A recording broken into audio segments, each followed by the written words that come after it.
Awesome. Alrighty, here we go. Welcome everyone to our Families Together TA call. Today we're going to be discussing role clarity and the principles of youth peer support, and this will just be a refresher. So things we've covered in our CTAC courses as well as the 4-day advanced training. Um, My name is Maiko or Mimi Phillips. I am the youth training coordinator here at Families Together in New York State. I am dual credentialed. Well, I used to be dual credentialed as a youth peer advocate. I just recently aged out, so I'm a former youth peer advocate with lived experience navigating the mental health system on my own behalf. And I am a credentialed family peer advocate with experience navigating systems as a caregiver. So I will allow you guys to introduce yourself, starting with our new Families Together staff.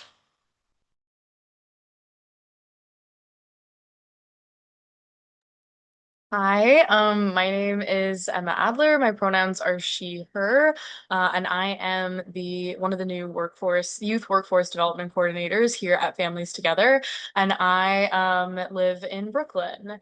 What do I like most about being a YPA? Hmm.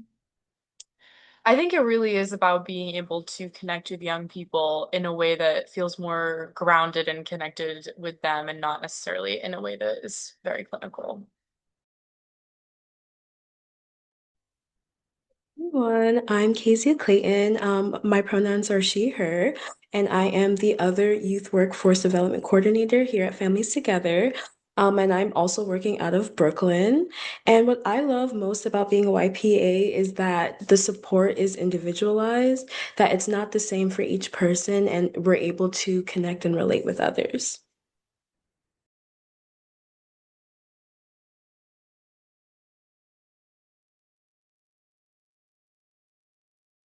Hello, my name is Facia.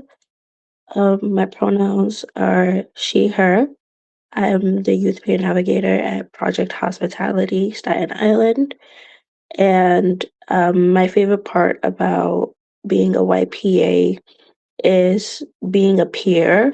I know it's in the title, but being a peer for the clients, because a lot of the times they feel suffocated meeting with therapists, case managers, housing navigators. So sometimes they just need to have someone that they can relate to on a friendship level. So that allows me to help them in ways that people aren't able to.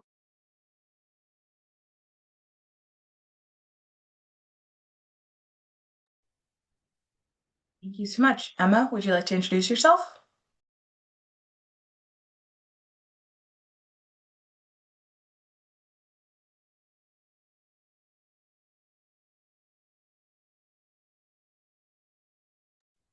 So Emma is a YPA out of Independent Living of Genesee Region and is a youth specialist and covers the Wyoming, Genesee, and Orleans County. And her favorite part of being a YPA is the connections made with the youth and watching them grow and achieve their goals. Thank you so much for your answer. Paula, would you like to introduce yourself?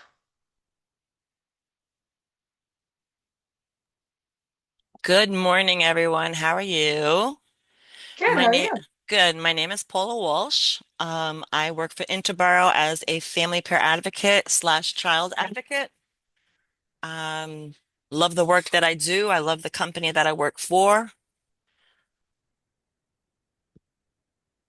Awesome. Well, thank you for joining us. You're welcome.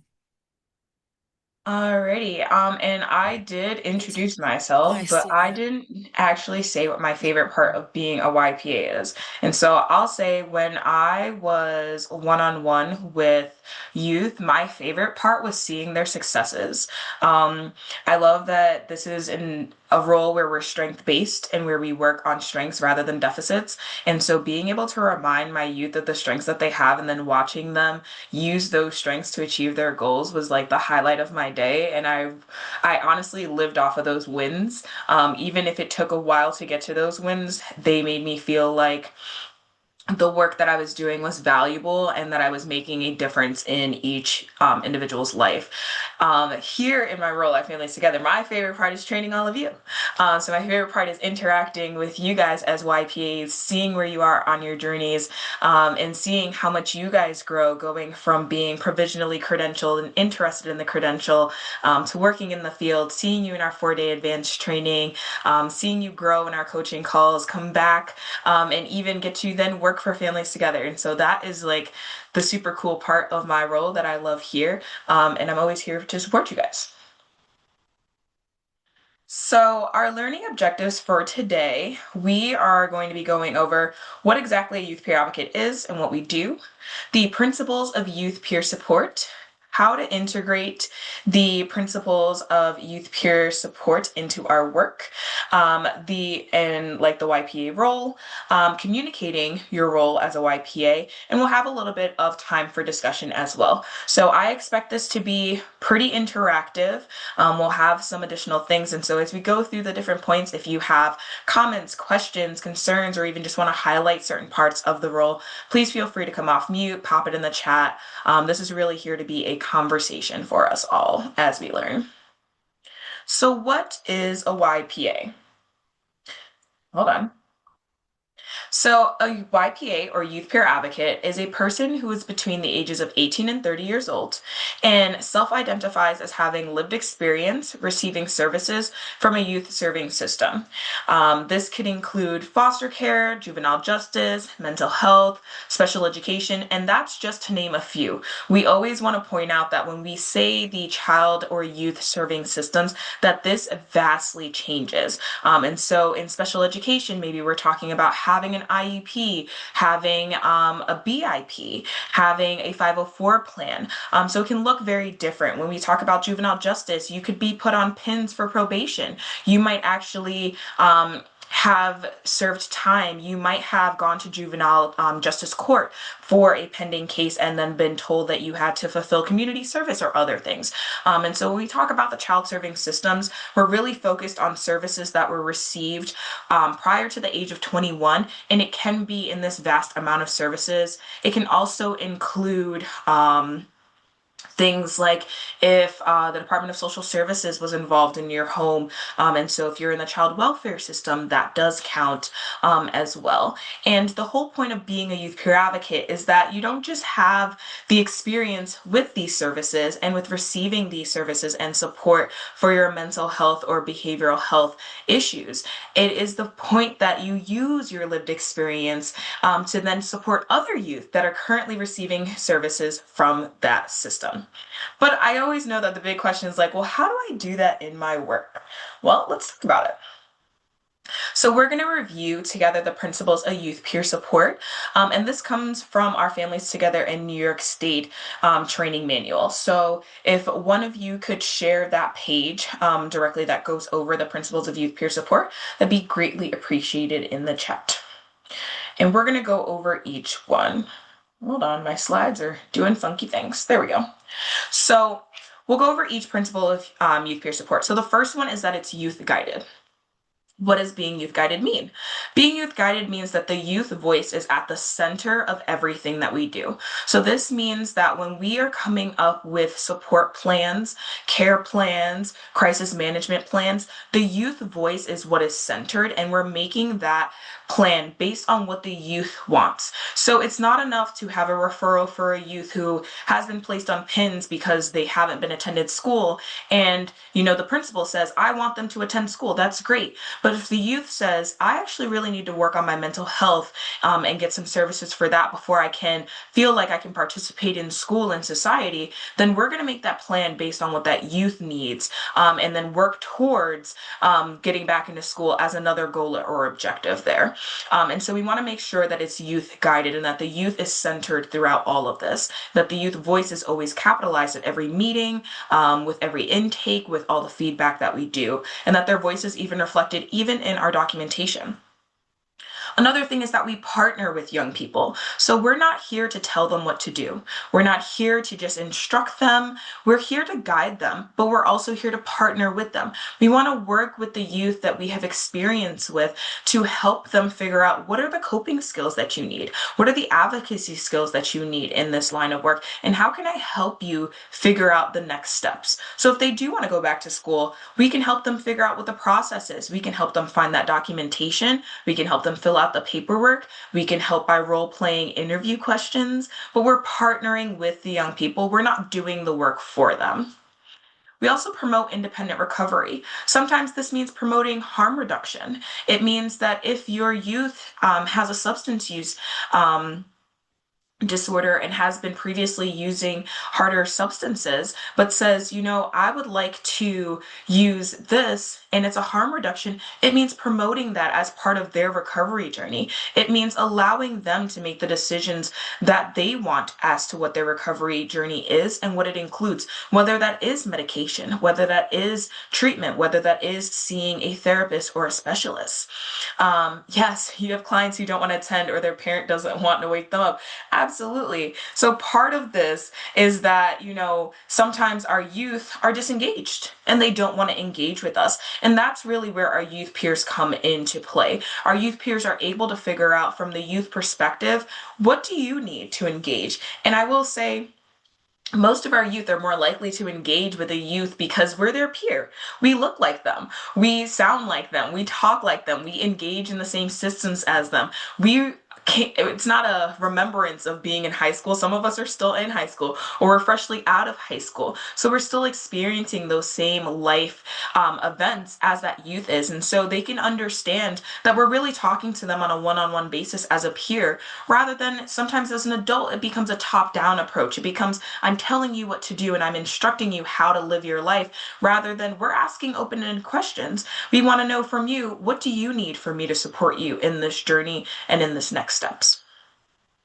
We also provide mentoring in this aspect. And so that means holding your hand through the process. It means allowing you to work on those skills and using kind of the least intrusive way of prompting you and helping you forward. So if our youth is very good at communication, we're going to advocate for that youth to speak up in meetings, but still let them know, hey, if there's something that you're uncomfortable with, you can give me a signal or you can just ask me to have my input so I can make sure that your voice is recentered during this conversation. But I always want to make sure that I'm centering you and that I'm putting you first, but that I'm not overstepping. So if you can speak up for yourself, I want you to do that in these settings and I'm going to support you. And if you're uncomfortable doing that, well, how do we build that confidence? Let's role play. Let's come up with those questions. Let's talk about the meeting.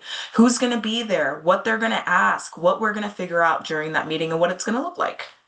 We also promote their advocacy. So the number one thing that I always tell people is that youth peer work is temporary, right?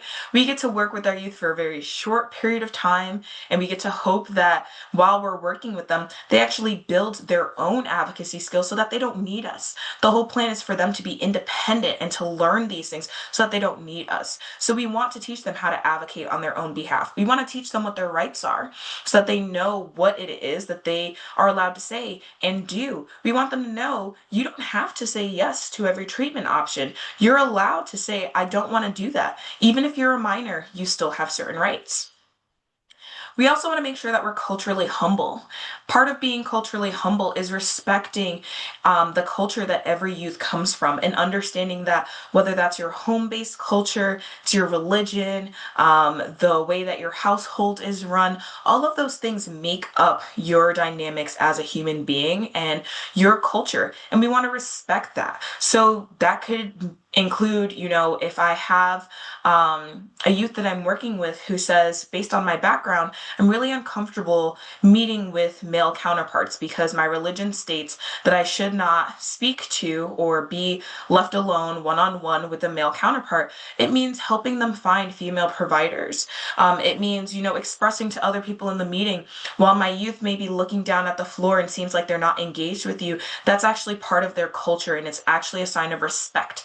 And so while here in the US, we really focus on eye contact and all these other things, we just want to make sure that we have some humility around how everyone else may live their life and what respect looks like for them, what engagement looks like for them, and how they want to bring that to the table.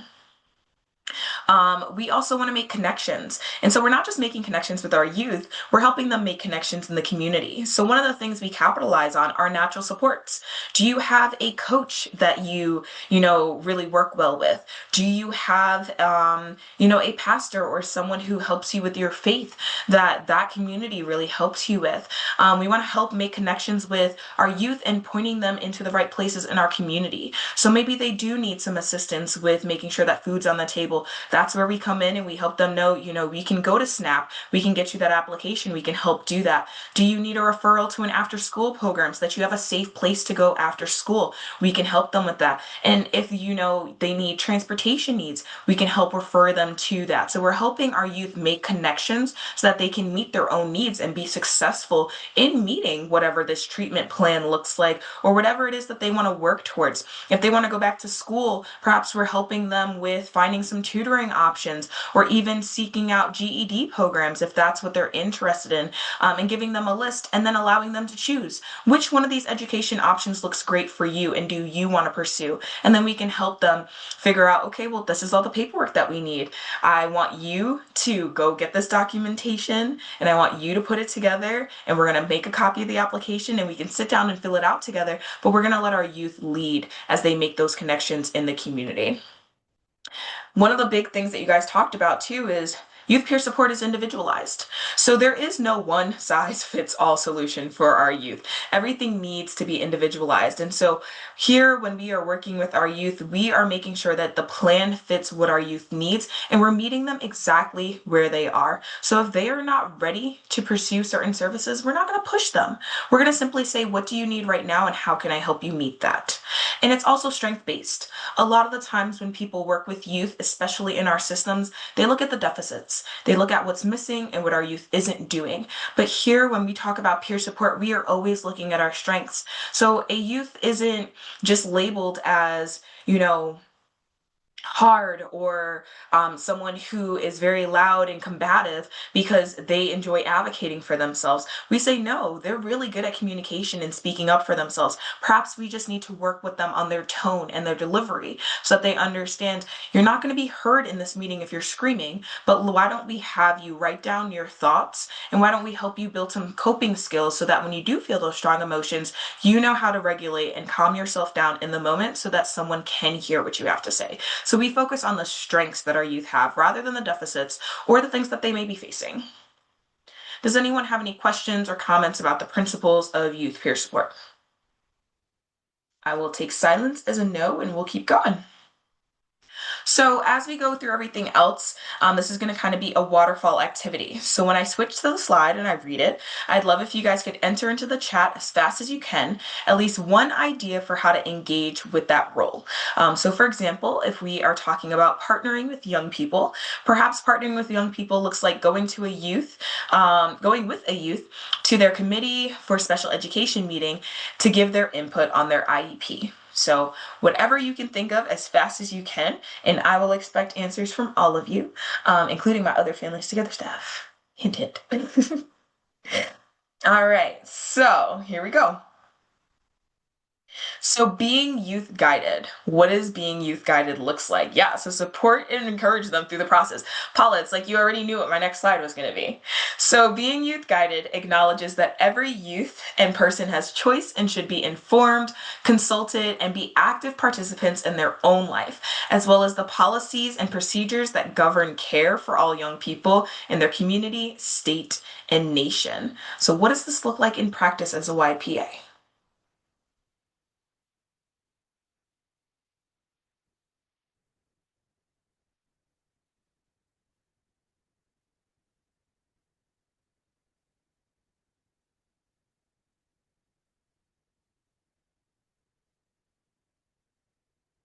You're also welcome to come off of mute if that's easier for you as well.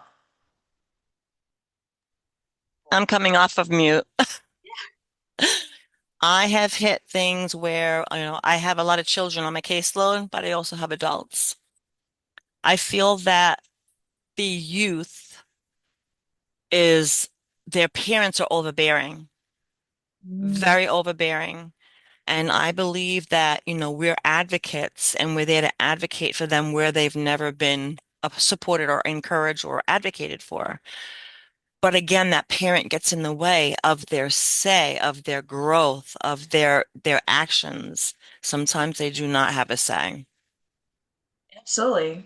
Sometimes we talk about, our youth when we have worked with the youth as a youth peer advocate. It might be the first time that a youth really feels like their voice matters, even in their Yes. household, and that those choices that are being made are not just being made about them, but that they're being made with them. And so, it is our parents' job to guide us and to keep us safe and to make sure that we're doing the right thing. Hmm. But at some point, we do also need to offer agency and autonomy and choice and access to our youth and build them up in a way where they understand that they have the ability to make these decisions. Yes, they have a Um, voice. They have yes, a that they have voice. a voice and that it matters and that we're listening to them. And part of that is making sure that when we're youth guided, that that voice is reflected in the planning that we do. So some other options I see is allowing the youth to tell you what they want their next actions to be. Absolutely. So instead of us coming into the meeting, self-prescribing something or saying, this is what your parent wants, so this is what we're doing, we ask our youth, what do you want to work on? And then we go from there. Or are youth participating in treatment meetings and having a say in their goal and planning? Absolutely. Giving them equal space to have a voice in conversations around their care, resources, and needs. Yes. So that's really where we become youth guided, is letting their voice shine in the access that they have, in the care that they receive, in the way that that treatment plan and recovery journey for them looks like, and then allowing the youth to be involved in meetings about their care plan.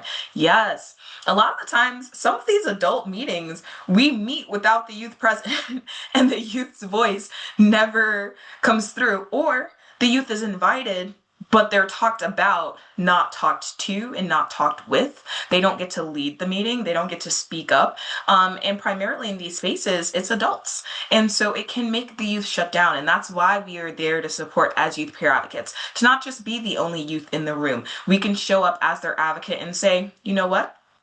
Respectfully, I think we need to stop and I think we need to ask my youth what it is that they want because their voice isn't being heard. And even if they do speak up and then they're spoken over, we can say, excuse me, respectfully, that's not what my youth said that they'd like in their treatment plan. So I think that the treatment plan needs to be changed. So we're also there to reinforce their voice, to amplify and elevate that voice so that it does become part of the treatment meetings and planning and everything else that's done from there.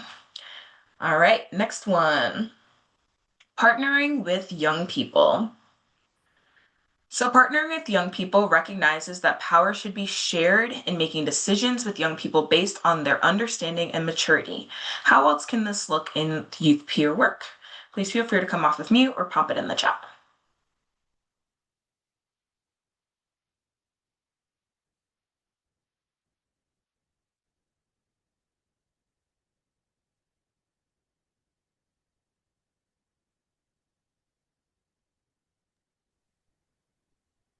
How it shows up in peer work, a lot of parents would come to youth peer advocates and tell them what they would like their youth to do or are um, expect their youth peer advocate to, I guess, discipline them in a way.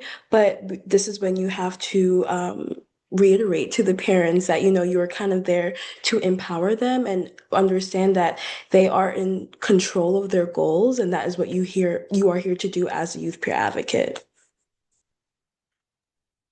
Yes, sometimes they do want us to show up almost as a disciplinarian, as someone who's going to reinforce whatever has been set before, whether that's from a parent standpoint or even from a schooling standpoint.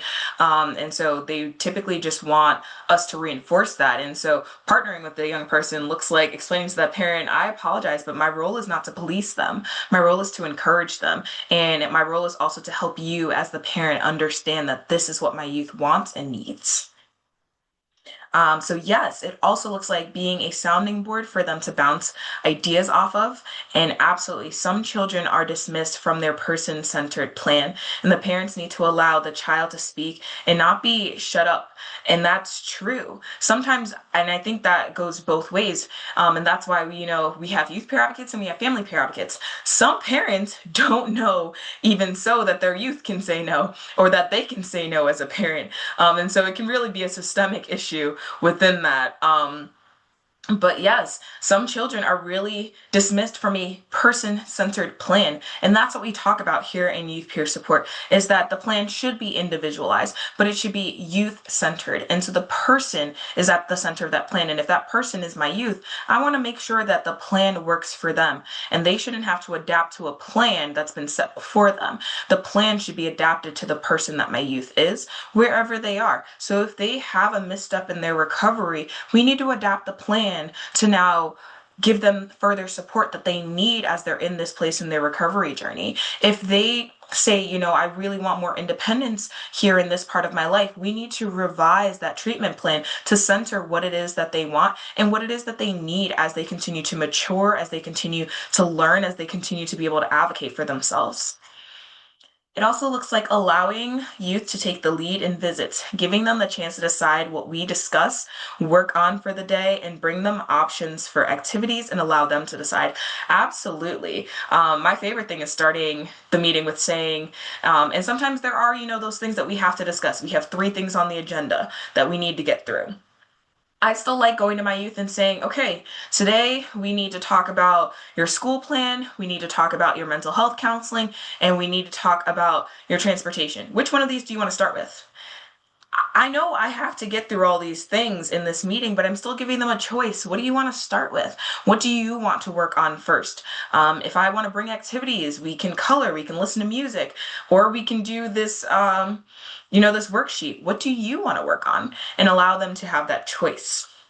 And yes, encouraging them through moments of independence and giving them opportunities to exercise that. I think it's so important that we understand that our youth have autonomy, and that they have a voice and that it matters and that we allow them places to practice that independence. Absolutely. Thank you. All right, so promoting independent recovery. So promoting independent recovery provides our young people with the tools to make educated and informed decisions on their own health and well-being. So you guys have touched on some of this as well. But what else could this look like?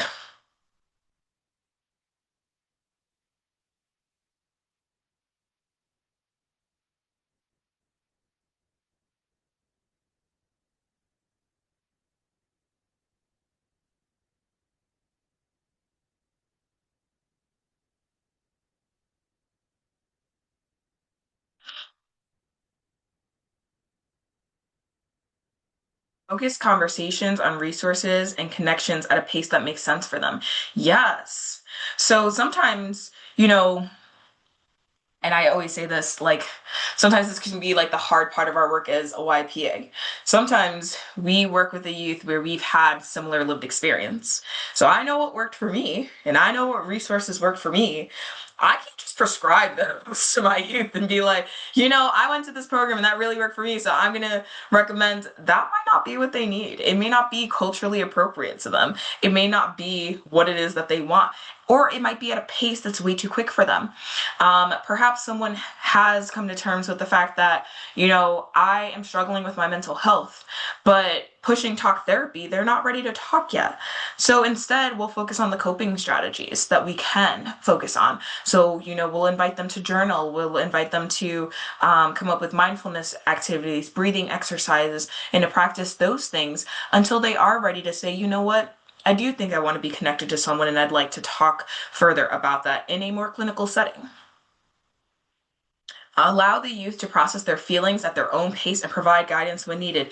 Yes. So many times the youth comes in and they're upset and someone's like, okay, get over it. We got to do this. Absolutely not. I want to honor the fact that you're upset, and I want to honor the circumstances that made you upset. Let's talk about it. Let's talk about what happened at school today that has you so riled up, and then let's talk about what we can do. So let's focus that energy towards something you can do, but I'm going to let you get it out. I'm going to let you feel it because it's really important that we let our youth feel their feelings. And yes, how else will they grow into beautiful young beings if they don't have a say or the tools in their recovery journey? By giving them the tools and teaching them the coping skills that they need for their healing, they're able to continue on as adults. And that's the thing that I think some people forget, is that our wonderful, very youthful youth grow into adults. And that this is part of their journey of growing into adults. Even when they start at 12 years old, they're learning the skills that they're going to need at 21. And so how can we promote that independence? How can we promote, their ability to make decisions for themselves in a safe place? And then also asking them what they feel would best support them at the time and support them where they are at the moment. Yes, absolutely. Sometimes youth can tell you straight up, this is what I need. And then it's just our job as the YPA to find it. If they say, hey, I really just need a safe space. Okay, well, what does a safe space look like for you? Can we create that safe space at home? Does that safe space, exist at school? Maybe it is helping them figure out, my art teacher at school, like, she kind of is my safe space, and helping them have that conversation and say, okay, great, cool. Maybe you could join their after school program. They allow artists to come in and create their own work. Maybe that's a good place, and that could be a safe space for you. Or if that's not a safe space yet at your school, you can spearhead it. You can actually make your own after school, club or whatever. It's sometimes asking them, what do you think would help you in this moment? And then letting that guide how you assist them. It's not really for us to prescribe their treatment. It's for them to tell us, this is what I need, and this is how I need it. We also provide mentoring. So part of being a YPA is that we get to share our lived experience and our personal journey of recovery to help foster hope for youth and their families. Now, I do just always want to point out, we talk about this in two ways. We talk about this and are sharing our lived experience, number one, as salt. And so I like to remind people, when you're cooking or making a dish, you add salt to taste. And so you're going to add a little here in this cooking process, and then a little here, and then maybe a little at the end. But you're just adding a little bit of salt to enhance flavors, to get them to combine better, and to get them to really shine. So maybe it cuts out a little bit of that acidity, or it brings out a little bit of the sweetness here. And so when we share our lived experience, we want to share it as sparingly as using salt. We're not here to make our lived experience the star of the show. We are here to support our youth. And so we just want to share from those places, and share just a little bit of what's necessary for them to know they're not alone, that, the process does work, that they can too find recovery, they can have hope, that we understand where they're coming from, that we can empathize with them. And the second part about sharing our personal journey is really the fact that we also want to share from a wound that's been healed. So we want to share from a scar, not something that's been freshly opened, where, if someone brings up that experience for you, all of a sudden you're kind of bleeding all over the place and you're right back where you started. You want to share from something that that you've healed from. And it's okay to still be re-traumatized by things. It's okay to be triggered, but you want to share from a place where that, I have the ability to step outside of myself and share this place of vulnerability, and that's not going to re-traumatize me or hurt me in a way that I then can't, be a positive person or do my work, or maybe even hinder my own recovery journey. Are there any other ways that you guys like to provide mentoring in your role as a YPA?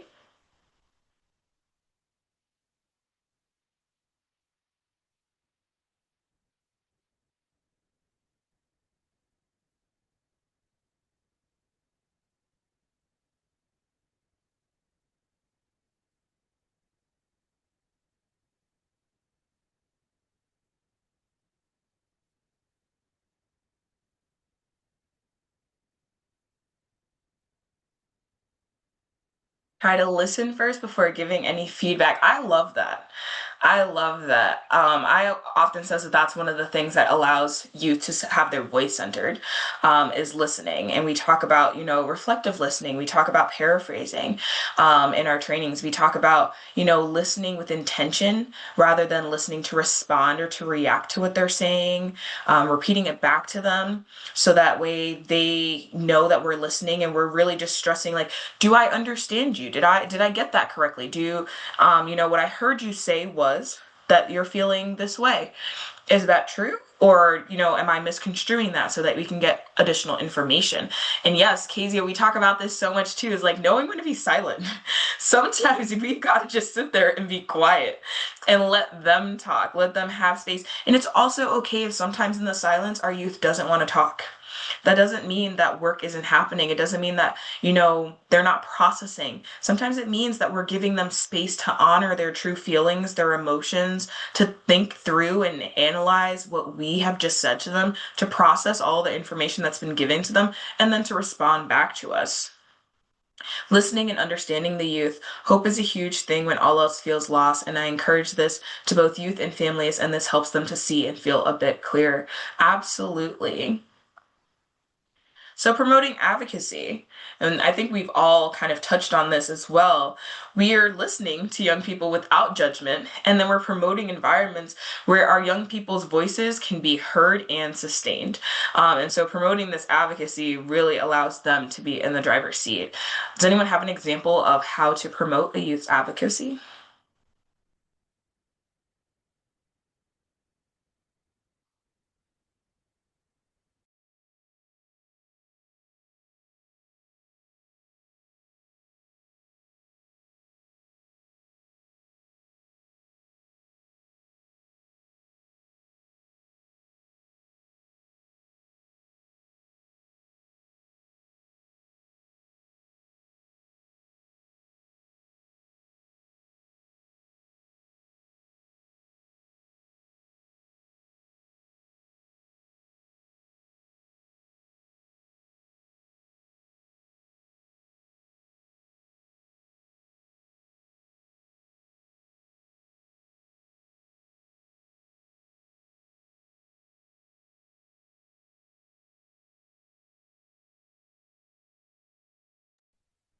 We don't have any examples. We can move on.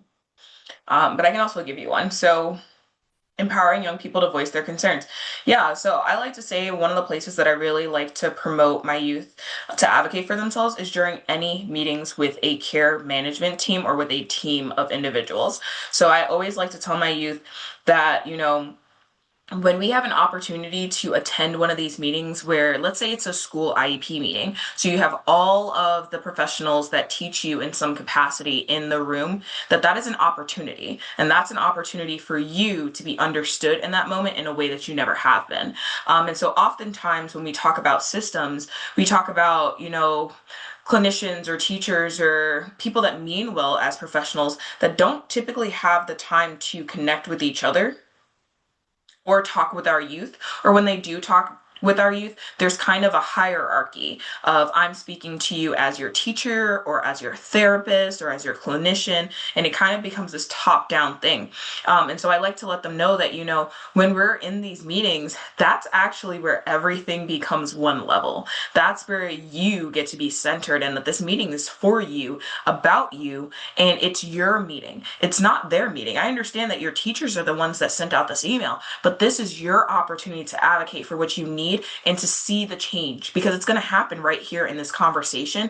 And instead of it taking weeks because we had to have one person go talk to another person and then talk to another person and something gets misconstrued, you get to talk right here, right now. And yes, sometimes it's about helping you to find their voice and gain an understanding of all the ways that they can use it. And that's exactly what I want them to do, especially during those meetings, is this is an opportunity for you to use your voice. And this is where you can say, this is what I actually need for me to feel supported in attending school.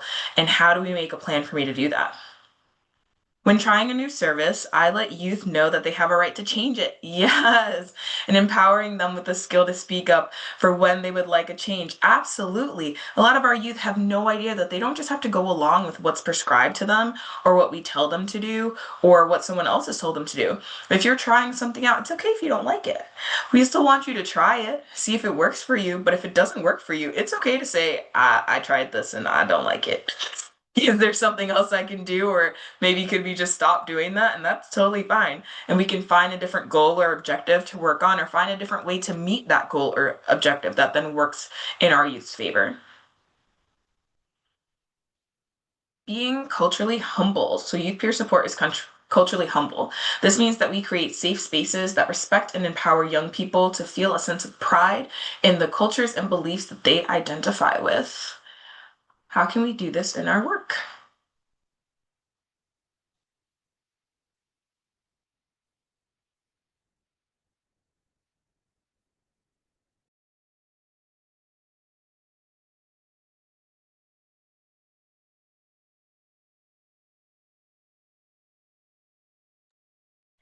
Asking questions about the youth's culture and educating yourself.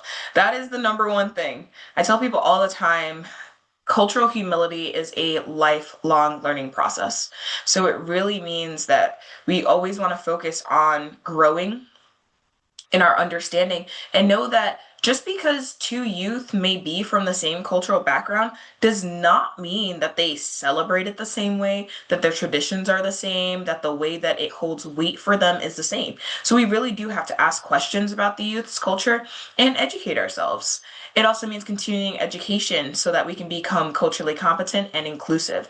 Absolutely. That inclusivity part is so important. And I also think that being culturally humble helps us to address any biases that we may have. And to note that, these aren't necessarily biases that we want to have, but that they just exist because we're human and that's okay. But by asking those questions, we can address those biases and increase that inclusivity. And making connections. So, as a youth peer advocate, we facilitate connections between young people, their services, agencies, activities, training, and peers for support and advocacy. So, what are some examples of connections that you might make with your youth in this role?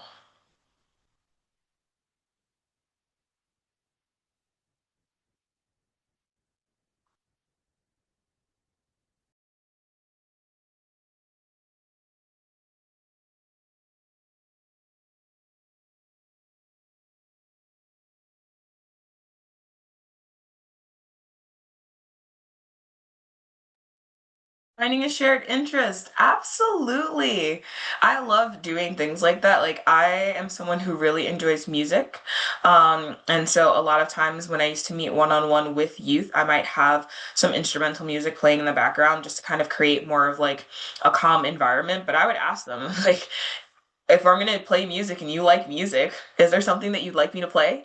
Like we can create a playlist together. What is a shared interest that you have with me? And then we can use that to not only form our connection, but then to use it as a strength for them, greeting them with a huge smile, and I bring laughter and they open up a bit more because we're humble and we're sharing an interest like sports or dance. Absolutely. I always think it's just finding a way to connect. I believe there's a study somewhere that says that with anyone that you meet in the entire world, if you ask 7 questions, you can find something in common. And so I think that a lot of times we focus on the differences a lot, especially when we're talking about deficits rather than strengths. And instead, when we're working in this, we can definitely look to find more interest and more shared things that we can have and more connections. And it's not just a connection within, us having lived experience or us having system engagement. We even find that connection with, the fact that we're peers. Like, hey, I'm a peer and you're a peer because we're around the same age. We culturally might, have the same thing. Maybe even the shared interest is TikTok. Like, that's fine. It's a social media platform that a lot of people use. That could be a shared connection to make with someone. Peer support is individualized. So here we acknowledge that each young person's recovery journey and experience is unique to them. Does anyone have anything that they want to elaborate on how to make things individualized or joy that they find in things being individualized? I think for me, this one connects back to what you were saying earlier about recognizing that even if it's something that we've been through, the way that we got through it might not work for every youth that we're interacting with. And sort of it's in that way, sort of like decentering our lived experience and really placing theirs at the forefront and exploring with them what what are some options to help them get through it, if that makes sense. That makes perfect sense. I think that that's such an important part of it. For a lot of us, I don't know. Sometimes I like to think about the fact of like when I went through my system engagement, I felt so much shame and bias that there weren't a lot of youth that I talked to in my age range that I felt like understood what I was going through. And so for me, the only way through was the way that I knew how to get through it. And so by decentering that, it allows us to open up and really understand there are many different pathways to success. And it can look very different from everyone. But also, I think it recognizes that we want to meet our youth where they are, and that they may be in a different place, whether that's mentally, emotionally, financially. It can even be like physically, like physically when we start thinking about, if you're offering services somewhere where you grew up, some services you start to realize are actually based on insurance, and then that means this person actually doesn't have access to that. And so it becomes an option of trying to figure out what works best for this individual, and what works best for you may not work best for this person, or it wasn't what worked best for me. Yes, we all cope differently. And that's definitely the point of this, is knowing that like as humans, we do have a lot in common, but there are those differences, and that's okay.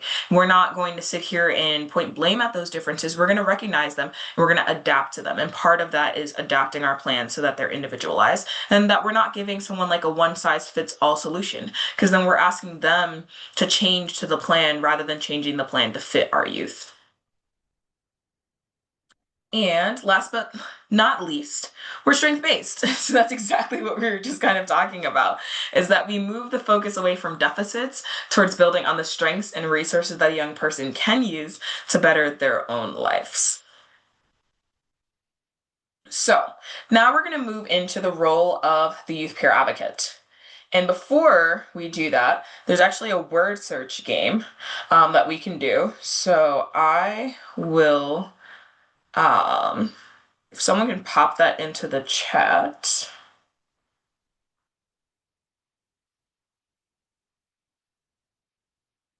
It'll open for us here.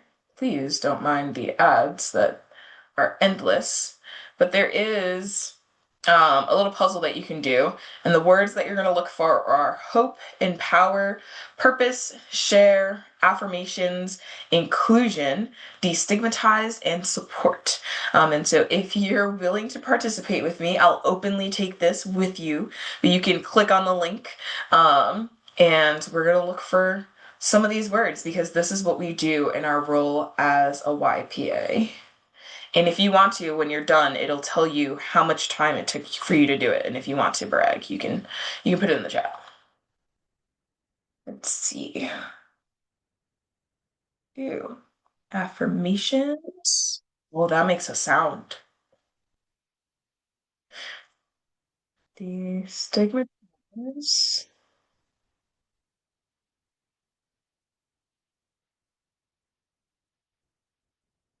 Oh, there's more letters down here. Oh, I found hope.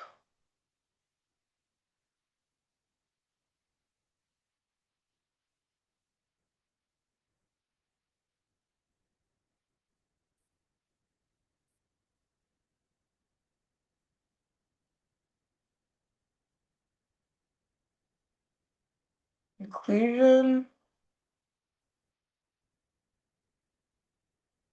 Purpose.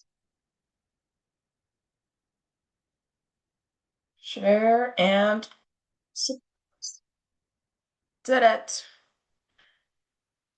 You guys are more than welcome if you want to. I just think it's a fun activity for us to do.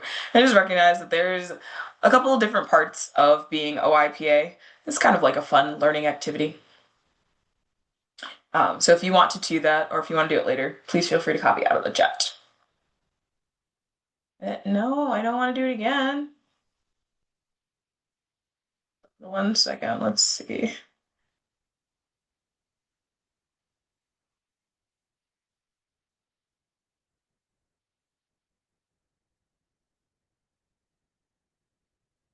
It's gonna start all over. Apologies. We're getting back to where we were. And it still wants us to go back to the game. Okay, let's try this again. That way? There we go. All right. So the role of the YPA. Thank you, Emma. So Emma just popped in the chat some different points for the role of the YPA, and we're going to go over them.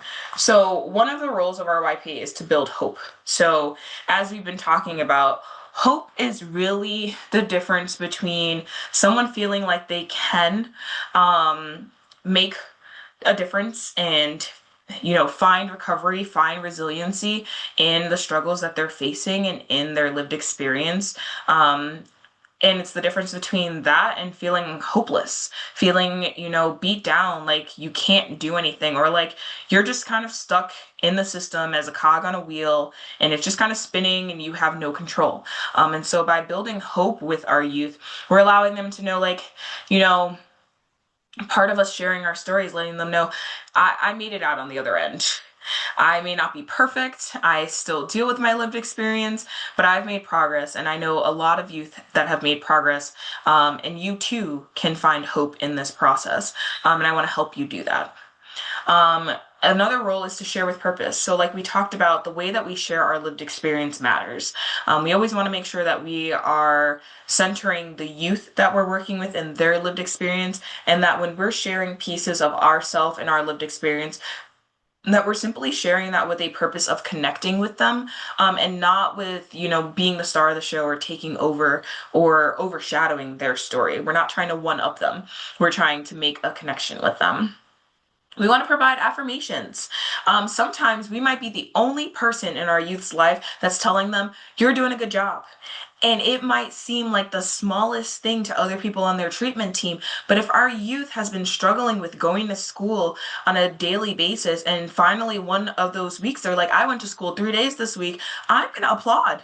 I'm going to let them know, like, that's amazing. And I'm really proud of you because I know that this is hard. Like, you've been really struggling with this. What changed? What was good about it? What did you enjoy? Like, I just want to know more, and I want to affirm them in that decision making and in those positive decision makings that they are having. And you also want to do that in a way that's realistic. I'm probably not going to like sing their praises and be like, oh my gosh, that's the most amazing thing I've ever heard, because that's unrealistic. And that youth is going to look at me and be like, all right, thanks, you're just kind of blowing smoke. And I don't want to be that person, but I do want to affirm them and let them know, like, I'm really proud of you. And I am proud of you for making this change because you set a goal for yourself of saying you were going to go to school 3 days this week and you did it. And I'm really proud of you for doing something for yourself that you said you were going to do. So how do we keep that momentum going? We want to promote inclusion. And so when we promote inclusion, we're making sure that our youth feel included in the decisions that are being made. We don't want the decisions to be made about them. We want them to make these decisions. We want them to have a part in the decisions that are being made and in the care plans that are being created. We also wanted to stigmatize. So much of system navigation, especially as a youth and a child, comes with bias and shame and sometimes even resentment. And so by destigmatizing what youth are going through, we're able to find a place where they can really shine, where they can understand, I'm not the only person going through this. There are other youth that are struggling. Sometimes that means, helping them find a support group.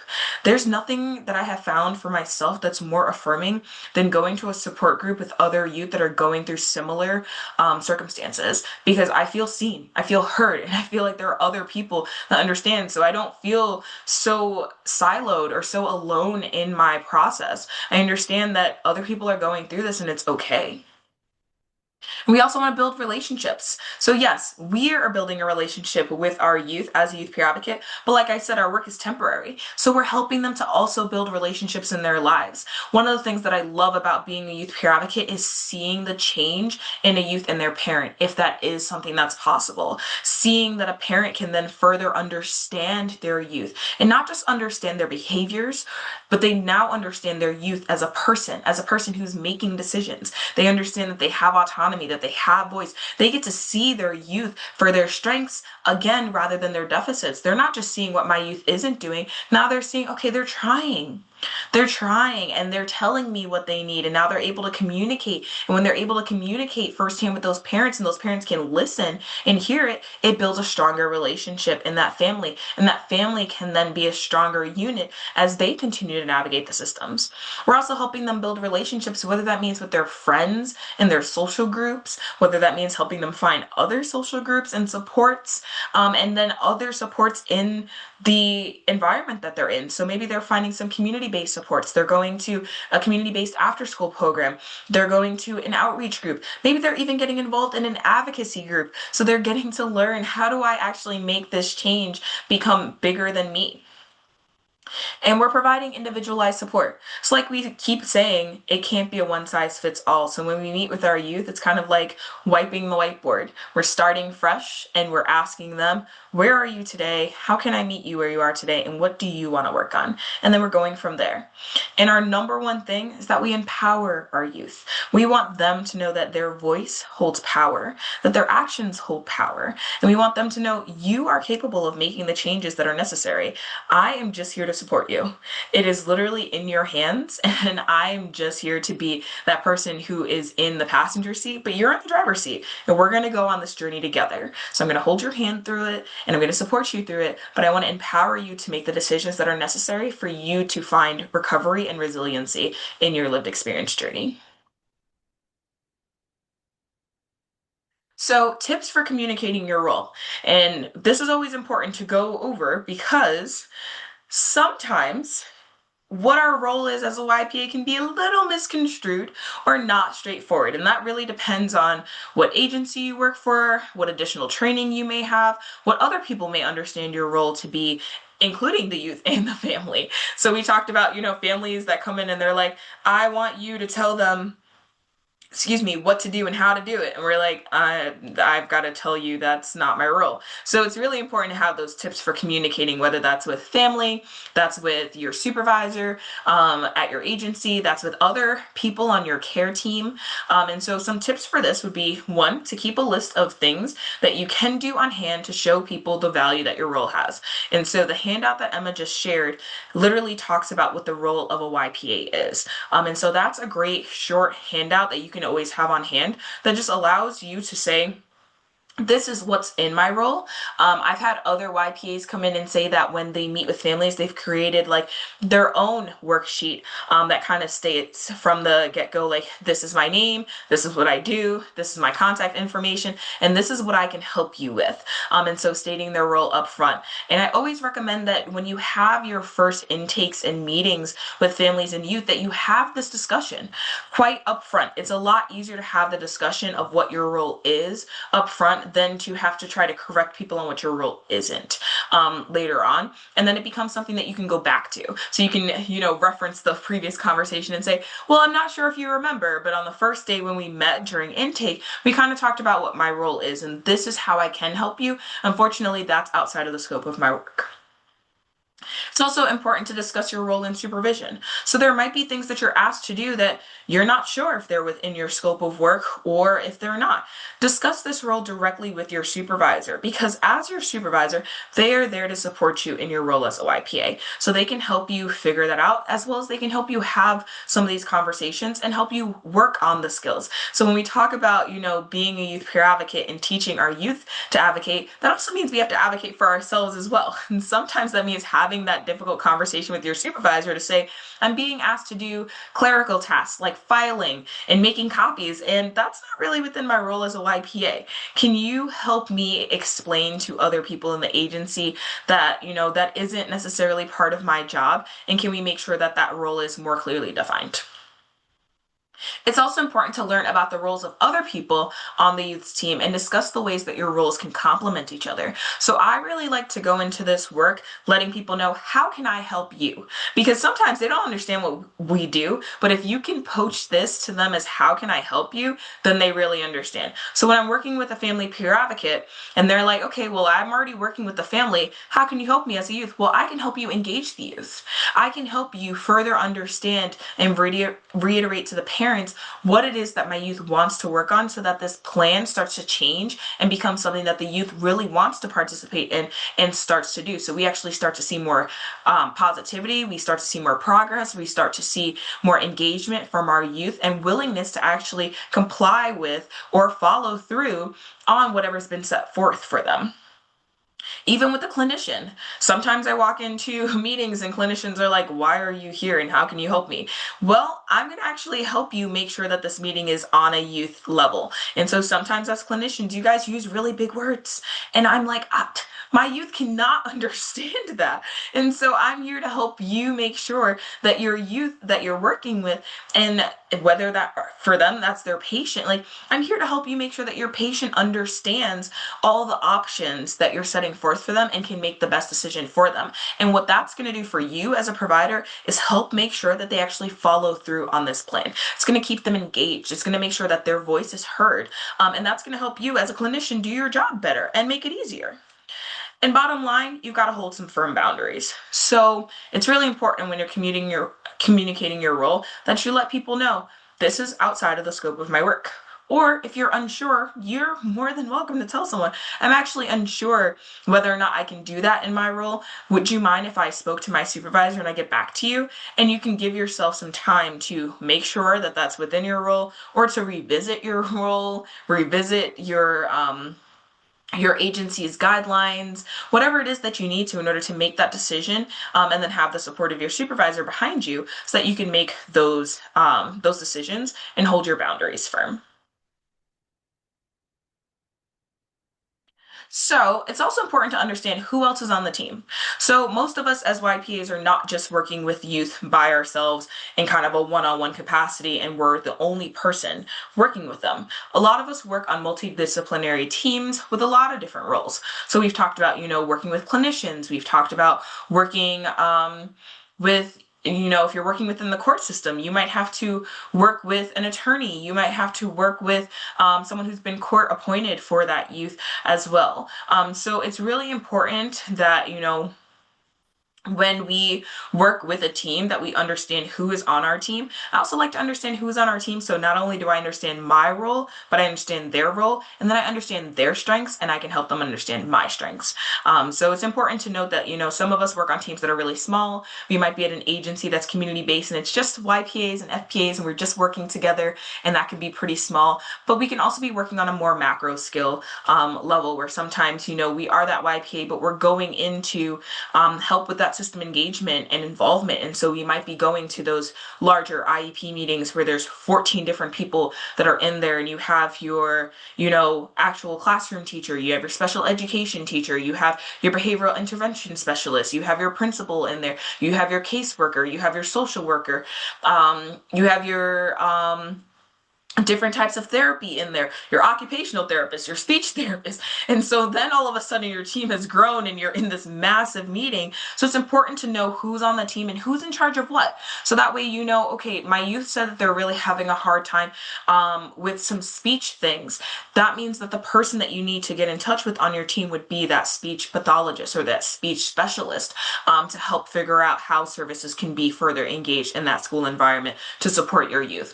So knowing who's on your team and who can help you makes it more transparent, and then also allows the youth to know who's on their team. And that's what I always say is working with our youth is a team sport. And when your youth can know who's on their team and who's there to support them, they can start advocating for themselves. They can start having some of those conversations for themselves because they know exactly who to go to and who can help them with those things. Especially, once again, we're going to leave. Our time with our youth is temporary. And so it's important that they know who they can go to, whether that's in the community or on their multidisciplinary team that can assist them with further issues, help them with further concerns, or even with making further progress in their goals and objectives. All right, so how is our role unique? We've talked about a few of these things, but I just want to run down the list. So number one, we use our personal lived experience. Most of the time, when people are working with youth, they're not going to talk about themselves. If you're a clinician and you're here to diagnose a youth, even if they have previously been diagnosed, most of our clinicians are not going to say, well, I also was, that doesn't happen. They're going to just tell you and prescribe you what is necessary for you. So being a youth peer advocate is really unique because we get to use our personal lived experience to not only form connections with the youth, but to let them know there is a place for you in this world. Your voice matters and hope is possible.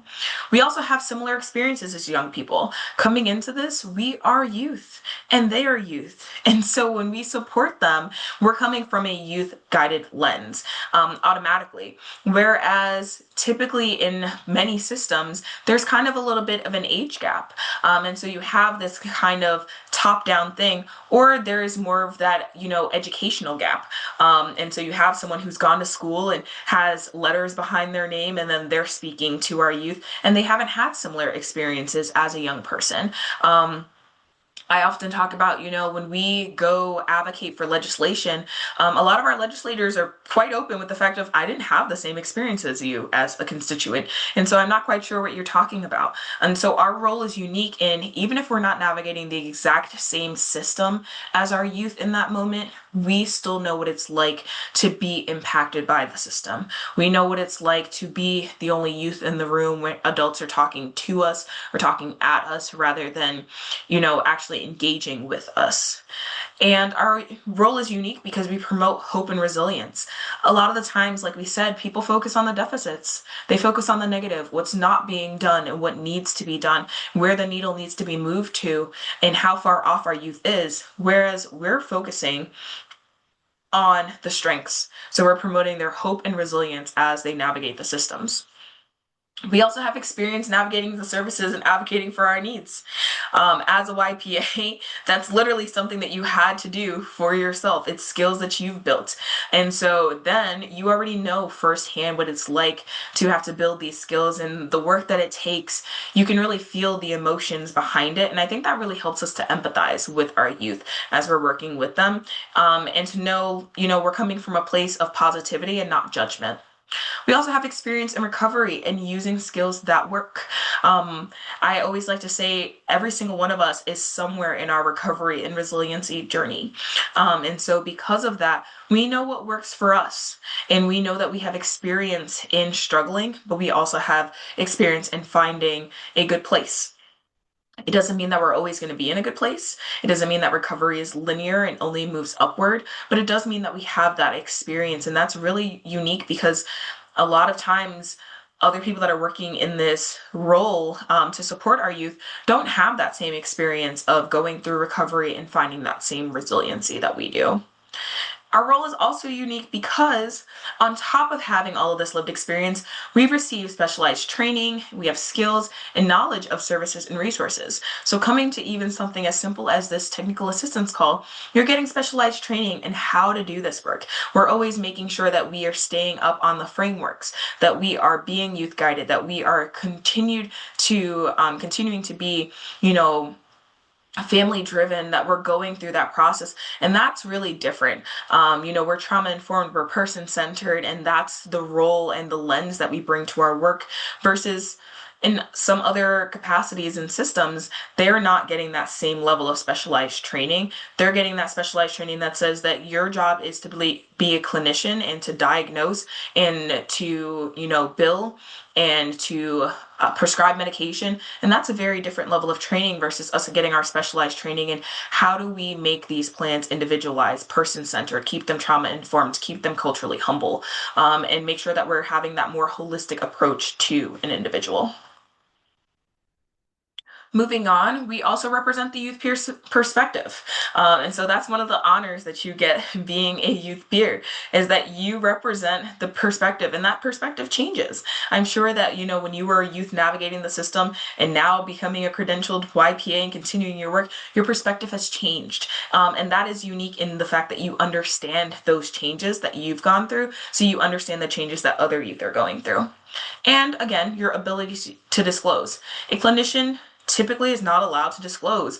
Even if they're prescribing ADHD medication, they're typically not allowed to disclose and say, I've also been diagnosed with ADHD and I found this helpful. But we can say that and no one's going to be like, that's a problem. Our lived experience is actually what gives us the ability to be credentialed and to be in this line of work. We're typically closer in the age range to young people. So I love to tell people and remind them that, again, this work goes from 18 to 30. And so when you get to that, upper register of, 29 and 30, you are remembering that high school was 10 years ago, but you're still way closer in age range to most of the clinicians that have been in school into their 30s and are remembering being a youth as like a far off process. Whereas you're like, I'm freshly out of high school. I'm going through college. I'm going through that young adult transition with you. Sometimes I'm not going to lie, I work with youth that were older than me. And I was like, I'm still in a closer age range to you than, other people that are kind of talking to you from the top down. We're typically more familiar with current youth culture. And so that means, we're on social media, we're typically into our communities and plugged in. We know kind of what the slang is, we know what I don't know what the current trends are, like whether that's in fashion, whether that's in understanding. We know kind of what's going on in youth culture and also what matters to us. We talk about this all the time that different generations have different causes that we like to go after. And I think that that's what's so great is that when you're in the youth community and involved in the youth culture, we really know what's important to us as youth. And it's not coming from this place of like, I don't understand. Like, why does that matter? Why does social media affect you so much? Like, I don't get it. And some adults that never grew up with social media and going to school with social media would be like, that's silly. Why do you care who likes your post? We know firsthand what it's like to be like, I remember registering for that social media account. I remember posting. I remember this. And even if you haven't experienced it, you know someone else who has experienced it, or you've seen it in the news where someone else has experienced it. And so we're familiar with that youth culture and how that affects our day-to-day lives, and thus how that affects our youth's day-to-day lives, even when it comes to music. We get to promote hope and recovery. And so a lot of times, like I said, people focus on the deficits. They're focusing on what's not going right. Whereas we're focusing on the things that are going right and letting them know there's a light at the end of the tunnel and it's going to look different. And that's okay, but there is hope for you, and recovery is possible. We also have the ability to empathize and the ability to connect as a peer. And so I think that those are the things that really make our YPA role unique and special to us. So we also have another handout that is like what the role of the YPA is not. And so if someone could post that in the chat, I'd greatly appreciate it. But that's another resource for you before we move into our reflection that just allows you to know it's okay to say to someone, these are the things that are not in my role. And you're not there to save them. You're not there to be a superhero. You're not there to be a chauffeur. You're not there to be a babysitter. And it's okay for you to express those things. There are some parents, I've worked with youth before, and they're like, okay, well, I'm just going to run out to the store and I'm just going to leave that youth and I'm going to leave another youth. And I'm like, excuse me, I greatly appreciate you being transparent about that, but I'm here to work with so and so.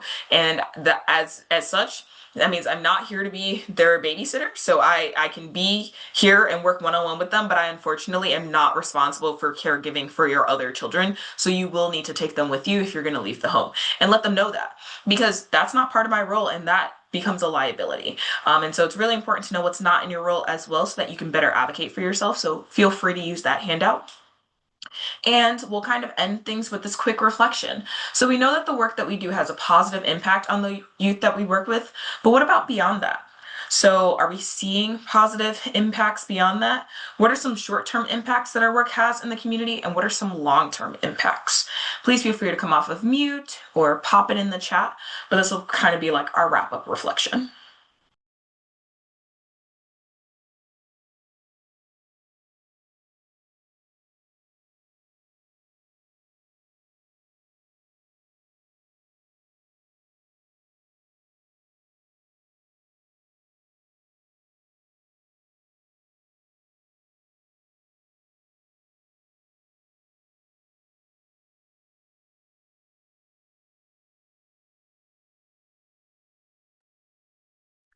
So I see in the chat we've got stigma reduction that greater increases much needed conversation surrounding mental health services.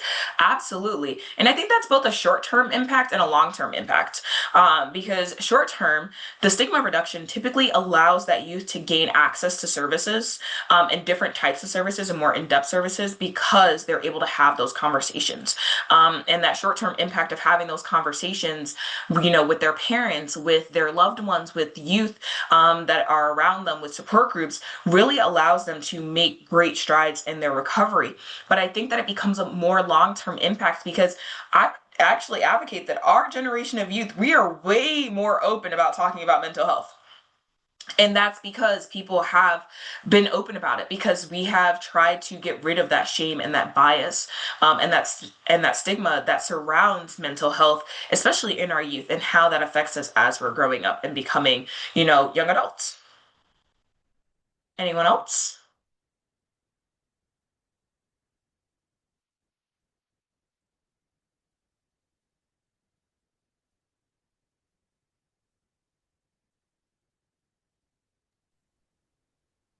I would say a positive impact would be the recognition that a lot of youth are getting in these different service providers, whether that be with their therapist or within their school or within their caseworker. They're getting more knowledge about the system and what it is, and the system itself is respecting the youth and making sure that their voices are heard. They're not doing it as much as we'd like, so there's definitely room for improvement, but at least it's a start. So hopefully this would continue and have a bigger impact. Absolutely. And I think that that's so important. So understand that in your role as a YPA, you capitalizing on that youth voice and making sure that that youth voice is engaged at one meeting can drastically change the way that a service provider ever looks at service providing again. Because now they understand, oh my gosh, I have never centered the youth voice. I've never asked the youth what they wanted. And when I did that, that youth was so much more willing to engage with me and actually follow through. And that's new for them. And you're absolutely right. It is starting to change in our systems, but there is always more work to be done. And I think that that work is starting to be done on policy levels and everything else. We're starting to really hone in on the premise that youth guided and family driven principles need to be at the forefront of the way that our systems manage care. And I think that that overall is going to have a long term impact on the services that are provided to youth and to families as they need them. Absolutely. Thank you so much for that. So, before I move on to the upcoming events that we have, does anyone have any questions, comments? I will take silence as a no. So let's go over the upcoming events that we've got. So our next TA training is going to be June 18th. The topic is to be determined, but should be out fairly shortly. We also have an upcoming 4-day advanced training. So if you are a provisionally credentialed YPA, you've been working with youth as a YPA for at least 3 months, and you have completed level 2 online courses on CTAC, or you could also still go complete those level 2 online courses on CTAC because they are self-paced, and once you finish level 1, they automatically opened for you. You can take the next steps towards your professional credential and register for our upcoming 4-day advanced training course. So the dates for that are going to be June 11th, 12th, 15th, and 16th, and the 9th is in parentheses because that is a 1-hour orientation is expected on that day. And so if you're interested in that, if someone could just pop the registration survey in the chat for me, that would be wonderful. And that is a resource that you can use if anything, and you have further questions.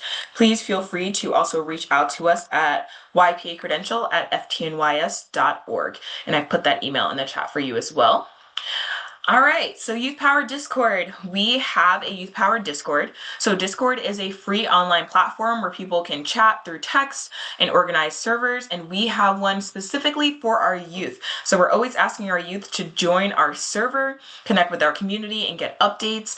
We are working on having a specific workforce channel in there soon, but right now we are always posting about art as advocacy. We're post about community events that are going on, and it's just a lovely place to connect with youth from all over the state that are doing the advocacy work.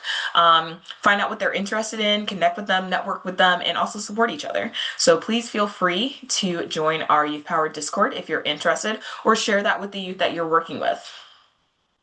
We also have an ongoing survey. So if You are a parent, youth, or service provider, and if you or someone that you know has been enrolled in Medicaid Managed Care Plan and attempted accessing mental health or substance use disorder services, we want to connect with you. And so we will put that flyer in there. Please feel free to scan the QR code. Please feel free to use that and ask families that you're working with if they're willing to participate in it. It's a very short survey. That kind of just goes through some different questions as to what this is. And we're going to be using that to also form some focus groups and everything else. And so if you have more questions, you can also reach out to Brad Hansen, who is in our policy department here. And I have added his email to the chat as well for you. For those of you that are seeking employment or interested in that, or if your agency is interested in filling some open youth peer advocate or family peer advocate positions, we have our virtual job fair coming up on July 21st. This is our save the date flyer, so registration is already open. You can scan the QR code to fill out our interest form. We'll also populate that in the chat for you.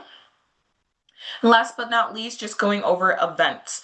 So here at Families Together, we always want to support you guys and your learning as YPAs and supervisors. So we do have our Lived Experience Cafe, which is an affinity space specifically for credentialed YPAs, certified recovery peers, and those that are doing the advocacy work with youth to come and talk about your experiences, what's going well, what do you need support in, and to just network with each other. So if you're interested in that, please feel free to scan the QR code and come to our Lived Experience Cafe. For youth peers, we also have our youth peer meetings. That means that you can be from the ages of 12 to 30, so you don't have to be credentialed to that, to attend that. And if you just have youth that you're working with, they can also come to our youth peer meetings. And this is a place for us to network, talk about things that we want to advocate for. We have some professional development opportunities. And it's just a great place for youth to come and talk about the work that they're doing, what they're interested in, and also like what are the common issues that youth care about that we want to advocate for. So please feel free to come to those youth peer meetings. As always, we have our monthly TA trainings. So thank you for attending this one. Our next one will be coming up in June. So if you're interested in continuing your journey and getting some continuing education credits, please feel free to scan the QR code and come to our monthly TA trainings. The second page of our YPA events does also have an advertisement for our Youth Peer Advocate Credential Advisory Committee, or our YPACAC. So if you're interested in joining our YPACAC, which means you have to be a credentialed Youth Peer Advocate and you're looking for more of a leadership role, it is a paid opportunity, and we do meet 10 times throughout the year. So please feel free to scan the QR code on that and fill out an interest survey, and we'll be back in touch with you shortly. And for our supervisors, we always have a place for you as well. And so we do offer our supervisor experience cafes. They do switch backwards and forwards. So upcoming in June, we'll have our YPA supervisor cafe. So if you supervise YPAs, even if that means you're a youth peer advocate who supervises other youth peer advocates, we want you in the room. So please feel free to scan that QR code and come hang out with us and get to know us. And here's that flyer for the YPA CAC if you're interested. That is on page 2 of the YPA events one that was posted in the chat. And as always, we care about your feedback. So we are copying in a survey and we want to know how we did. I always tell people that your presence and input are truly valued. We always look forward to connecting with you, but what you tell us in those surveys informs the next TA trainings that we will come out with. So please feel free to fill that out. And with that, I hope that you have a wonderful rest of your day. As Families Together staff will stick around for a few minutes after that if you have any additional questions, comments, or concerns, and have a wonderful Thursday. See you on the next one. Thank you.